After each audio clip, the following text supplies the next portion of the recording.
தேவனுக்கே மகிமை உண்டாவதாக. இன்றைய நாளில் உங்களோடு கூட தியானிக்க போகிற தேவ வார்த்தை அப்போஸ்தலர் 3ஆம் அதிகாரம் 6வது வசனம். வெள்ளியும் பொன்னும் என்னிடத்தில் இல்லை, என்னிடத்தில் உள்ளதை உனக்கு தருகிறேன்.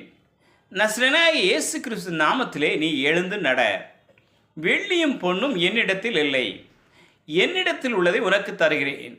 நசரேயனாகிய இயேசு கிறிஸ்து நாமத்திலே நீ எழுந்து நட. இன்றைய நாட்களில் அநேகர் தங்களுடைய வாழ்க்கையில் அநேகரை தெரியும் என்றும் அவருடைய பெயரை சொன்னால் என்னுடைய காரியங்களை எல்லாம் நடந்துவிடும் என்று சொல்கிறார்கள். ஆனால் அவர்களுடைய காரியம் வாய்க்காவிட்டால் சோர்ந்து போய் விடுகிறார்கள், மன வேதனைப்படுகிறார்கள்.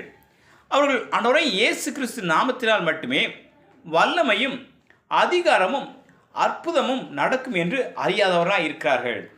கர்த்தருக்குள் பிரியமானவர்களே, பேதுருவும் யோவானும் தேவாலயத்திற்கு சென்றார்கள். அப்பொழுது தாயின் வயிற்றிலிருந்து சப்பானியாய் பிறந்த ஒரு மனிதனை சுமந்து கொண்டு வந்தார்கள். தினந்தோறும் அவனை தேவாலயத்தில் வாசலில் பிச்சை கேட்கும்படியாக அங்கே உட்கார வைப்பார்கள்.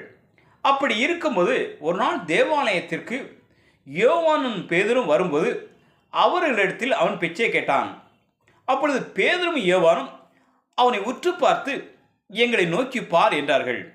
அவனும் அவர்களிடத்தில் ஏதேனும் கிடைக்கும் என்று எண்ணி அவர்களை நோக்கி பார்த்தான். அப்பொழுது பேதுரு, பொன்னும் வெள்ளியும் என்னிடத்தில் இல்லை, என்னிடத்தில் உள்ளதை உனக்கு தருகிறேன். நசரேயனாகிய இயேசு கிறிஸ்து நாமத்திலே எழுந்து நட என்று சொல்லி வலது கையினால் அவனை பிடித்து தூக்கிவிட்டார்கள். அப்புறம் அவனுடைய கால்கள் பெலன் கொண்டது. அவன் குதித்தெழுந்து நடந்தான். அது மட்டுமல்ல, தேவனை துதித்து கொண்டு அவர்களோடு தேவாலயத்துக்குள் பிரவேசித்தான். பிரியமானவர்களே, பேதுரு தன்னுடைய பலத்தினாலும் தன்னுடைய நாமத்தினாலும் அந்த மனிதனை எழுந்து நடக்க சொல்லவில்லை. தேவனாகிய கர்த்தருடைய நாமத்தில் வல்லமை இருந்தது.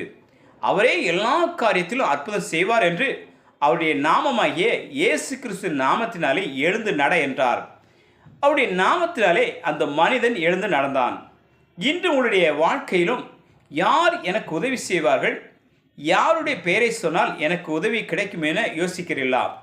உங்களுக்கு யார் உதவி செய்தாலும் யார் உதவி செய்யாவிட்டாலும் ஆண்டவராகிய இயேசு கிறிஸ்து உதவி செய்ய வல்லவராய் இருக்கிறார் என்பதை மட்டும் மறந்து விடாதீர்கள். அவருடைய நாமத்தின் மேல் நீங்கள் விசுவாசம் வைத்து அவருடைய நாமத்தின் நிமித்தம் நீங்கள் அவரிடம் கேட்கும் எல்லா காரியத்தையும் அவர் உங்களுக்கு நிறைவேற்றுவார். தேவன் தாமே அவருடைய நாமத்தின் நிமித்தம் உங்களை ஆசீர்வதித்து உயர்த்துவாராக. ஆமேன், ஆமேன்.